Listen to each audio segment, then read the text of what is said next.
Good morning students, मैं Pradeep Shukla national inter college की online classes में आप सभी छात्रों का स्वागत करता हूं। आज हम चलेंगे फिजिक्स के नोट्स 2 पर। सबसे पहले हमने देखा क्या है कि अवतल दर्पण द्वारा प्रतिबिंब खींचने के नियम। परावर्तक तल का मध्य बिंदु ध्रुव कहलाता है। गोलीय दर्पण जिस गोले का एक भाग होता है उसका केंद्र होता है वक्रता केंद्र, और ठीक बीचों बीच में फोकस। इन प्रतिबिंबों को बनाने में सिर्फ एक चीज का ध्यान रखेंगे, इस चीज का कि जहां पर हम वक्रता केंद्र मानेंगे और ध्रुव जिसको मानेंगे ठीक बीचों बीच में उसके F होना चाहिए। पहला नियम क्या है कि अगर प्रकाश की किरण मुख्य अक्ष के समांतर जाती है, अब अगर ये मुख्य अक्ष के समांतर है तो इसका मतलब है कि दोनों के बीच की दूरी हर जगह पर समान हो। अगर मुख्य अक्ष के समांतर है तो दर्पण से परावर्तन के पश्चात वो फोकस से होकर जाती है। तीर के चिन्ह ये प्रदर्शित करते हैं कि ये प्रकाश की किरण है। ये पहला नियम है। दूसरा नियम क्या था कि यदि कोई प्रकाश की किरण वक्रता केंद्र से होकर जाती है, ये ध्रुव हो गया परावर्तक तल का मध्य बिंदु, जहां भी हम सी मानेंगे ठीक बीचों बीच में उसके F मानेंगे। यदि कोई प्रकाश की किरण C से होकर जाती है तो वह अपने ही मार्ग में परावर्तन के पश्चात अपने ही मार्ग में वापस लौट जाती है। और तीसरा नियम हम पढ़े थे पहले नियम का उल्टा। पहले नियम में क्या है कि अगर कोई प्रकाश की किरण मुख्य अक्ष के समांतर है तो परावर्तन के पश्चात फोकस से होकर जाएगी। और दूसरा नियम क्या है, तीसरा नियम, कि अगर फोकस से होकर जाएगी, यहां पर समांतर है तो फोकस से, और अगर प्रकाश की किरण फोकस से होकर जाएगी तो मुख्य अक्ष के समांतर। मुख्य अक्ष कौन है, C और P, यानी वक्रता केंद्र और ध्रुव को मिलाने वाली रेखा। C और P को मिलाने वाली रेखा ये मुख्य अक्ष है। अगर प्रकाश की किरण फोकस से होकर जाएगी तो वह मुख्य अक्ष के समांतर हो जाएगी। मुख्य अक्ष आपका था C और P को मिलाने वाली रेखा। इन्हीं तीन नियमों से सारे प्रतिबिंब बनेंगे। हम पहला देखते हैं अवतल दर्पण द्वारा। जब वस्तु अनंत पर है, जब वस्तु अनंत पर है, अगर सबसे ज्यादा आपको ध्यान देना है तो सिर्फ पहले वाले पर कि जब वस्तु अनंत पर है, क्योंकि अनंत पर स्थित अगर कोई भी वस्तु है तो दो चीजों का ज्ञान हमको नहीं होता। बाकी जितनी स्थितियां हैं वो सारी स्थितियां आसान है।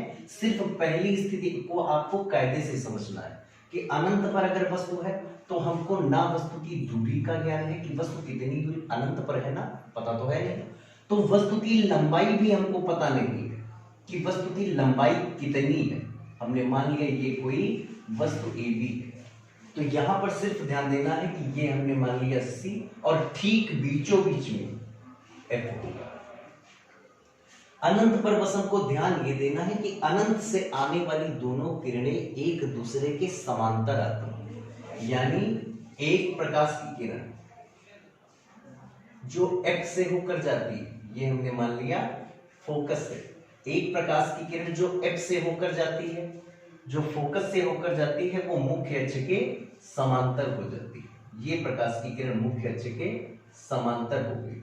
और दूसरी प्रकाश की किरण जो C से होकर जाती है, दूसरा नियम, वो अपने ही मार्ग में वापस लौट आती है। अनंत से आने वाली दोनों किरणें एक दूसरे के समांतर आती हैं। ये जरूर बेटा ध्यान रखेंगे कि ये दोनों किरणें एक दूसरे के समांतर हो। तो हम देख रहे हैं दोनों परावर्तन के पश्चात ये जो तीर वापस जा रहे हैं, ये दोनों एक दूसरे को जहां पर मिलती हैं वहीं पर वस्तुओं को प्राप्त होती है। ये दोनों F पर एक दूसरे को मिल रहे हैं। यानी दो चीजें यहाँ पर हमको लिखना है, एक प्रतिबिंब की स्थिति, कि प्रतिबिंब कहां पर स्थित है, तो प्रतिबिंब की स्थिति है F पर, यानी फोकस पर हमको प्रतिबिंब प्राप्त हो रहा है। मुख्य अक्ष के अगर नीचे की ओर प्रतिबिंब मिलेगा तो वो प्रतिबिंब सदैव होता है वास्तविक, और उल्टा।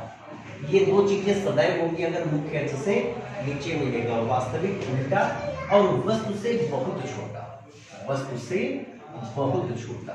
ये ध्यान रखने वाली बातें हैं। हर प्रतिबिंब जैसे ही हमारे मुंह से निकले कि जब वस्तु अनंत पर होगी तो उसका प्रतिबिंब कैसा और कहां मिलेगा, अगर ये चीज आपको याद नहीं होगी, इसका प्रतिबिंब याद नहीं होगा, तो आप न्यूमेरिकल सिलेक्शन नहीं कर पाएंगे। वास्तविक उल्टा और वस्तु से बहुत छोटा। पहला नियम ही केवल हमको ध्यान देना है, ये हो गई आकार और प्रकृति, कि उसकी प्रकृति कैसी है, वास्तविक उल्टा, और आकार कैसा है, वस्तु से बहुत छोटा।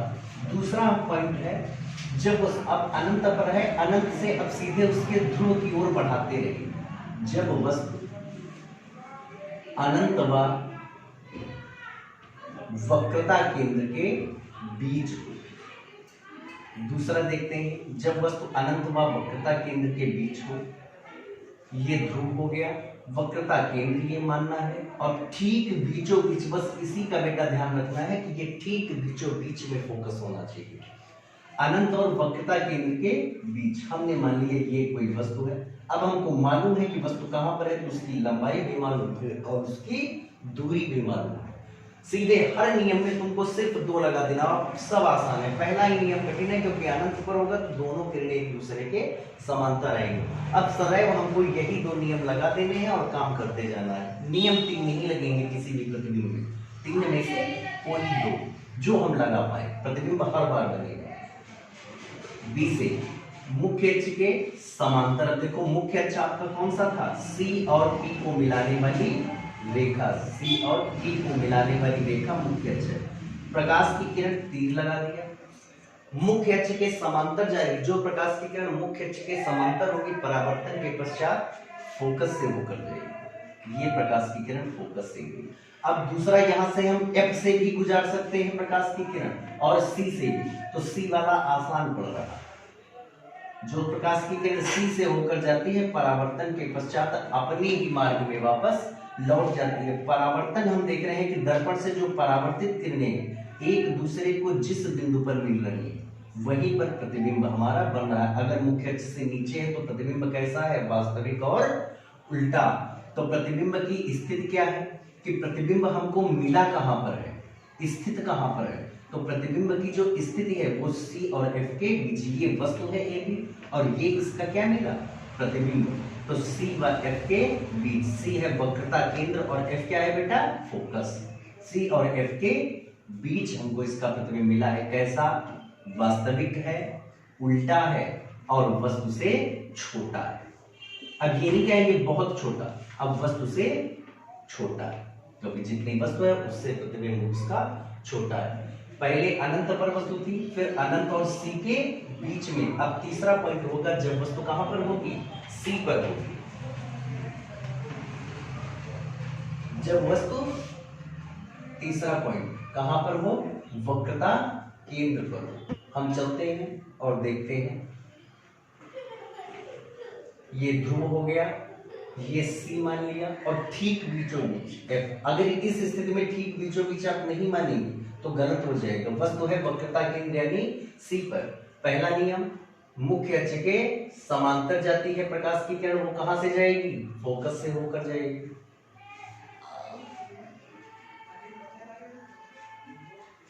और दूसरी किरण जो C से होकर जाती है।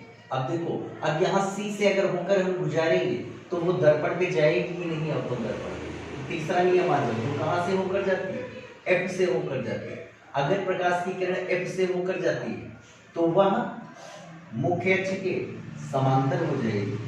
प्रकाश की किरण हमने F से गुजार दी, प्रकाश की किरण F से जाती है तो वो मुख्य अक्ष के समांतर होती है। ये दोनों किरणें एक दूसरे को जहां भी मिलती है। अब हम देख रहे हैं C पर वस्तु थी और उसका प्रतिबिंब भी कहां पर मिला, C पर मिला। तो प्रतिबिंब की जो स्थिति होगी, प्रतिबिंब की स्थिति, प्रतिबिंब कहां पर स्थित है, C पर ही स्थित है। और कैसा है, अब मुख्य अक्ष से नीचे है तो कैसा होगा, वास्तविक होगा और उल्टा होगा। दो चीजें तो होंगी ही होंगी। अब देखना है कि वस्तु से छोटा है या बड़ा, आकार और प्रकृति। प्रकृति हो गई इसकी वास्तविक उल्टा और आकार इसका कैसा है, वस्तु के बराबर। आप देख रहे होंगे, आपको दिखाई दे रहा होगा, यहां पर जितनी वस्तु थी प्रतिबिंब उससे छोटा मिल रहा था, A डैश B डैश। नामकरण जरूर बेटा याद रखेंगे, AB और ये A डैश B डैश। यहां पर हम देख रहे हैं कि AB जो है और A डैश B डैश वो वस्तु के बराबर है, यानी आकार में जो प्रतिबिंब मिल रहा है उसकी स्थिति उसी के बराबर है।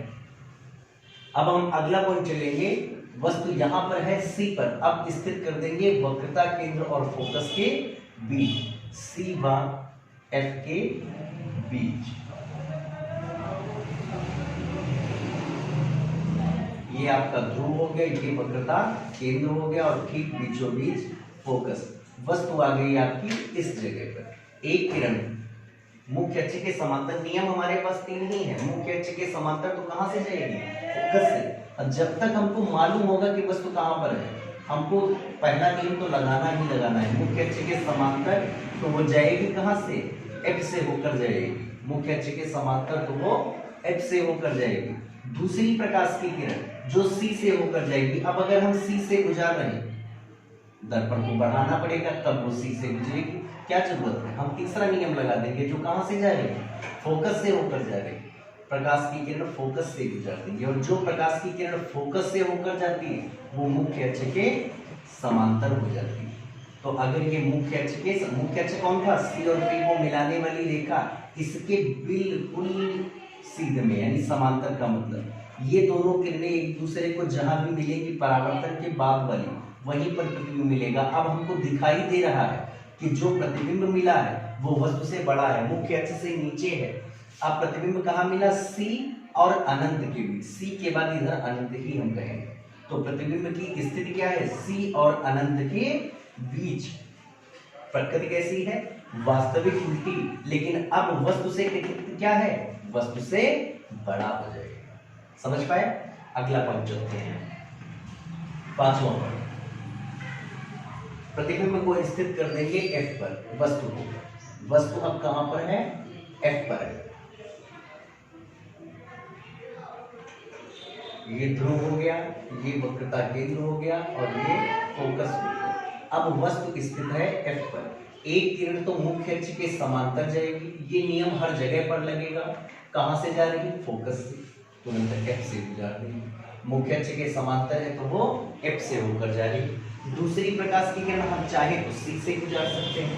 तो दूसरी प्रकाश की किरण जो सी से होकर जा रही है दर्पण पे पड़ेगी, तो दर्पण पे पड़ने के बाद अपने ही मार्ग में वापस लौट जाएगी। हम देख रहे हैं ये दोनों किरणें एक दूसरे को अगर बढ़ाते जाए जो कि समांतर है तो ये अनंत पर मिलेंगी और जब अनंत पर मिलेंगी तो जो प्रतिबिंब मिलेगा, हम देख रहे हैं प्रतिबिंब की जो स्थिति है, प्रतिबिंब स्थित कहां पर होगा? जाके सी और अनंत के बीच फोकस पर है अगर, तो प्रतिबिंब हमको मिलेगा कहां पर? अनंत पर, क्योंकि ये अनंत पर दो समांतर रेखाएं एक दूसरे को अनंत पर मिलती हैं और जो उसका प्रकृति और आकार होगा वो मुख्य अक्ष से नीचे ही मिलेगा। तो वास्तविक और उल्टा होगा, वास्तविक और उल्टा, तथा वस्तु से बड़ा, तथा वस्तु से बड़ा। और लास्ट स्थिति हम चलते हैं बेटा, छठी स्थिति। लास्ट स्थिति है जब वस्तु F और P के बीच स्थित हो। जब वस्तु कहां पर हो?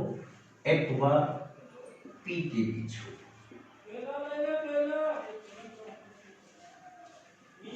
ये सबसे इंपॉर्टेंट है और सबसे लास्ट में।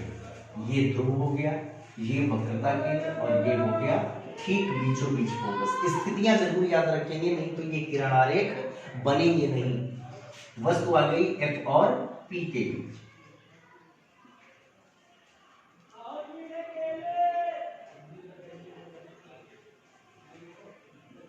एक किरण मुख्य अक्ष के समांतर जाती, पहला नियम, और कहां से जाएगी? फोकस से, यानी F से होकर गुजरेगी। ये हमने गुजरा। दूसरी प्रकाश की किरण जो C से होकर जाएगी, दूसरी प्रकाश की किरण जो C से होकर जाएगी, और जो प्रकाश की किरण C से होकर जाती है अपने ही मार्ग में वापस लौट जाती है। हम देख रहे हैं इनके बीच की दूरी बढ़ती जा रही है, तो ये दोनों एक दूसरे को पीछे बढ़ाने पर जहां भी मिलेगी वहां पर वस्तु का प्रतिबिंब। अब हम देख रहे हैं कि प्रतिबिंब की स्थिति है कहां पर मिल रही है? दर्पण के पीछे, दर्पण के पीछे। और कैसा है? अब मुख्य अक्ष से नीचे नहीं है, अब कहां है? मुख्य अक्ष से ऊपर। तो अब प्रतिबिंब मिलेगा हमको आभासी है, सीधा है। जिधर की ओर वस्तु है उधर की ओर ही प्रतिबिंब, तो आभासी, सीधा तथा वस्तु से बड़ा। इस पर आधारित बहुविकल्पी क्वेश्चन बेटा जरूर आता है। दूरियां नापने की चिन्ह परिपाटी देख लेते हैं। ये जितने भी किरण आरेख हैं इनको कम से कम 2 बार इसी वीडियो को रिवाइज करके देखना, आपको हर किरण आरेख 100% समझ में आ जाएगा। दूरियां नापने की चिन्ह परिपाटी बहुत आसान है बेटा, याद करने वाली चीजें हैं कि अगर ये अवतल दर्पण, समझना ये ध्रुव हो गया, कोई भी एक हम किरण आरेख अपने तरफ से बना दें, हमने मान लिया ये वस्तु हो गई, तो इसका जब प्रतिबिंब मिलेगा तो वो प्रतिबिंब हमको यहाँ मिलेगा। हर स्थिति आपको याद होनी चाहिए कि वस्तु कहाँ पर है तो उसका प्रतिबिंब हमको कहाँ पर मिलेगा और कैसा मिलेगा, ये हर चीज याद होनी चाहिए। चिन्ह परिपाटी में क्या होता है, सभी दूरियां हम ध्रुव से मापते हैं, सभी दूरियां ध्रुव से मापते हैं। प्रकाश की किरण, दर्पण पर प्रकाश किरणें सदैव बाईं ओर से डाली जाती है। दो बेटा पॉइंट उसमें बढ़ा लेना कि सभी दूरियां ध्रुव से मापी जाती हैं, ये पॉइंट मैंने लिखा है उसमें। और प्रकाश की किरणें सदैव बाईं ओर से डाली जाती है, ये पॉइंट बढ़ा लेना, प्रकाश किरणें सदैव बाईं ओर से डाली जाती है। अब देखो यहां से समझना कि हमने जो वहां पर पॉइंट लिखा था, इस ध्रुव से अगर मापेंगे, अगर दाईं ओर माप रहे हैं तो प्लस चिन्ह लेंगे और अगर बाईं ओर माप रहे हैं तो माइनस चिन्ह लेंगे। यानी प्रकाश किरण के चलने की अगर दिशा में यहां से दूरी, सभी दूरियां मापेंगे यहीं से ध्रुव से, अगर प्रकाश किरण के चलने की दिशा में अर्थात दाईं ओर मापेंगे तो प्लस चिन्ह से दूरी, और अगर बाईं ओर से मापेंगे तो माइनस से। अब यहां पर देख रहे हैं ये वस्तु है, वस्तु की दूरी को u से डिनोट करते हैं, वस्तु की दूरी, और u हो गई तुम्हारी किसमें, माइनस में, अवतल दर्पण के लिए, क्योंकि प्रकाश किरण के चलने की विपरीत दिशा में आई है। बाईं ओर की दूरियां आपका किसमें लेंगे, माइनस में। अब हम देख रहे हैं वक्रता केंद्र, तो वक्रता केंद्र की दूरी यानी वक्रता त्रिज्या होती है, ये स्टार्टिंग में याद करें परिभाषा वक्रता त्रिज्या की। ध्रुव से वक्रता केंद्र के बीच की दूरी वक्रता त्रिज्या होती है, वो भी काहे से होगी, r माइनस की। क्यों, क्योंकि प्रकाश किरण के चलने की विपरीत दिशा में सभी दूरियां मापेंगे यहीं से, अगर इधर की कोई दूरी मापनी होती तो वो प्लस की लेते, जबकि अवतल दर्पण में सभी दूरियां हमको इस साइड में ही मिल रही है। अब इसकी दूरी हो गई, ये है प्रतिबिंब जो मिला हुआ है, तो ध्रुव से प्रतिबिंब की दूरी, तो प्रतिबिंब की जो दूरी होती है इसको v से डिनोट करते हैं। v भी काहे की लेंगे, माइनस की, प्रकाश किरण के चलने की विपरीत दिशा में माप रहे हैं। फिर फोकस दूरी, फोकस दूरी को f से प्रदर्शित करते हैं, फोकस दूरी, और ये भी होगा माइनस का। मुख्य अक्ष से ऊपर की दूरी प्लस चिन्ह से लेते हैं, तो वस्तु की जो दूरी है यानी वस्तु की लंबाई O से प्रदर्शित होगी, वो काहे की होगी, प्लस की, मुख्य अक्ष से ऊपर, वस्तु सदैव ऊपर ही रखी जाएगी। और जो प्रतिबिंब की लंबाई है इस स्थिति में, तो प्रतिबिंब की लंबाई I वो है काहे में, मुख्य अक्ष से नीचे की ओर की दूरियां होती हैं माइनस में, और जब कभी प्रतिबिंब की दूरी माइनस में होगी तो इसका मतलब है प्रतिबिंब वास्तविक है और उल्टा है। ये चीज तो हमको समझनी ही समझनी है। अगर यही प्रतिबिंब की लंबाई लास्ट वाली स्थिति होती, लास्ट वाली स्थिति में यहां पर मिला है, तो प्रतिबिंब की लंबाई प्लस में हो जाती, क्योंकि मुख्य अक्ष से ऊपर का प्रतिबिंब आभासी और सीधा हो जाता। उत्तल दर्पण की चिन्ह परिपाटी देख लें। उत्तल दर्पण की स्थिति, प्रतिबिंब कैसे बनता है उत्तल दर्पण में, ये हमने मान लिया कोई उत्तल दर्पण है, ये ध्रुव है, ये वक्रता केंद्र है और ये फोकस है। हमने मान लिया ये कोई वस्तु है, यही स्थिति आपको केवल पढ़नी है। वस्तु सदैव इधर ही होगी, क्योंकि दर्पण पे प्रकाश किरणें सदैव बाईं ओर से डाली जाती है। एक किरण जो मुख्य अक्ष के समांतर जाती है उत्तल दर्पण में। उत्तल दर्पण की 3 स्थितियां क्या थी, पहली स्थिति थी उत्तल दर्पण में अगर प्रकाश की किरण मुख्य अक्ष के समांतर है, तो अब इधर लगा हुआ है लेप, तो आगे तो जा नहीं सकती, तो फोकस से होकर जाती, यहां पर मुख्य अक्ष के समांतर है तो फोकस से गई है, तो यहां पर फोकस से जाती हुई प्रतीत होती है, ऊपर की ओर ही निकल जाएगी, फोकस से जाती प्रतीत होती है। दूसरा नियम कि यदि कोई प्रकाश की किरण C से होकर जाती है, अगर कोई प्रकाश की किरण C से होकर जाती हुई प्रतीत होती है तो वो उसी मार्ग में वापस लौट जाती है। और तीसरा नियम है उत्तल दर्पण के लिए कि यदि कोई प्रकाश की किरण F से होकर जाती हुई प्रतीत होती है, F से होकर जाती हुई प्रतीत होती है, तो वो मुख्य अक्ष के समांतर हो जाती है। ये 3 नियम है। पहला नियम देखें कि अगर प्रकाश की किरण मुख्य अक्ष के समांतर है तो वो फोकस से जाती हुई प्रतीत होगी, यानी एफ से होकर जाती हुई प्रतीत होती है, ऊपर की ओर निकल जाएगी, उसी सीधे एफ से होकर जाती हुई प्रतीत होती। दूसरा नियम, अगर कोई प्रकाश की किरण सी से होकर जाती हुई प्रतीत होती है तो अपने ही मार्ग में वापस लौट जाती है। ये दोनों किरणें एक दूसरे को जहां भी मिलती हैं, हम देख रहे हैं ये वापस जा रही है और एक ये वापस जा रही है, तो एक दूसरे को जहां पर मिलती हुई प्रतीत होती है। मुख्य अक्ष से ऊपर बना है, इस उत्तल दर्पण में प्रतिबिंब सदैव कहां मिलता है? P व F के बीच, प्रत्येक स्थिति में ध्रुव और फोकस के बीच। लेकिन है कैसा? मुख्य अक्ष से ऊपर है तो आभासी होगा, सीधा होगा तथा वस्तु से छोटा होगा, सदैव वस्तु से छोटा होगा। जितनी वस्तु होगी उससे सदैव ये प्रतिबिंब छोटा मिलेगा। यहां पर अगर हम चिन्ह परिपाटी देखें, ये ध्रुव हो गया, ये फोकस है और ये वक्रता केंद्र है। हम देख रहे हैं यहां पर सभी दूरियां, हमने कहा था ये वस्तु हो गई और इसका जो प्रतिबिंब मिलेगा वो यहां कहीं मिलेगा। सभी दूरियां मापते हैं ध्रुव से। प्रकाश की किरण अब माप रहे हैं दाईं ओर, यानी प्रकाश किरण की अगर दिशा में दूरी मापेंगे तो वो प्लस चिन्ह से, और प्रकाश किरण के चलने की अगर विपरीत दिशा में मापेंगे तो माइनस की। तो यहां पर देख रहे हैं ये है वस्तु, तो सबसे पहले अगर वस्तु की दूरी, इसको u से प्रदर्शित करते हैं, तो वस्तु की दूरी u देख रहे हैं माइनस में लेंगे, क्योंकि प्रकाश किरण के चलने की विपरीत दिशा में। भाई दूरी सभी कहां से मापते हैं? ध्रुव से, P से। तो P से अगर दूरी मापेंगे वस्तु की तो प्रकाश किरण के चलने की विपरीत दिशा में, यानी बाईं ओर माप रहे हैं तो माइनस की लेंगे। अब देखिए प्रतिबिंब की दूरी, तो इसका प्रतिबिंब बना है यहाँ पर, यानी इस जगह पर के बीच। प्रकाश किरण जिस दिशा में चल रही है उसी दिशा में दूरी माप रहे हैं, तो प्रतिबिंब की जो दूरी v है वो यहाँ पर हो गई काहे की? प्लस की। फोकस दूरी देखें, ध्रुव से फोकस प्रकाश किरण के चलने की दिशा में, यानी ध्रुव से दाईं ओर माप रहे हैं, तो फोकस दूरी जो f है वो हो गई प्लस में। वक्रता त्रिज्या देखें, वक्रता त्रिज्या r, तो वो भी क्या हो गई? प्लस में। यहाँ पर वस्तु की लंबाई भी, वस्तु की लंबाई वो प्लस में, मुख्य अक्ष से ऊपर प्लस में, और प्रतिबिंब की लंबाई i वो भी काहे में? प्लस में। तो हम देख रहे हैं कि उत्तल दर्पण में सिर्फ वस्तु की दूरी माइनस में है, शेष सभी दूरियां प्लस में है।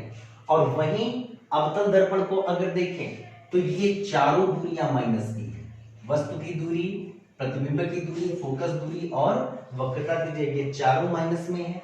वस्तु की लंबाई मुख्य अक्ष से सदैव ऊपर ही होगी तो वो सदैव प्लस में ही होगी।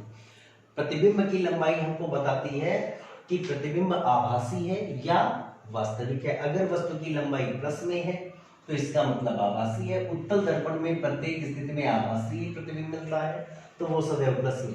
अवतल दर्पण में ये दूरी प्लस की भी हो सकती है और माइनस की भी हो सकती है। माइनस है तो मुख्य अक्ष से नीचे की लंबाई, जो प्रतिबिंब की लंबाई, या तो प्रतिबिंब बनेगा मुख्य अक्ष से ऊपर या फिर प्रतिबिंब बनेगा मुख्य अक्ष से नीचे।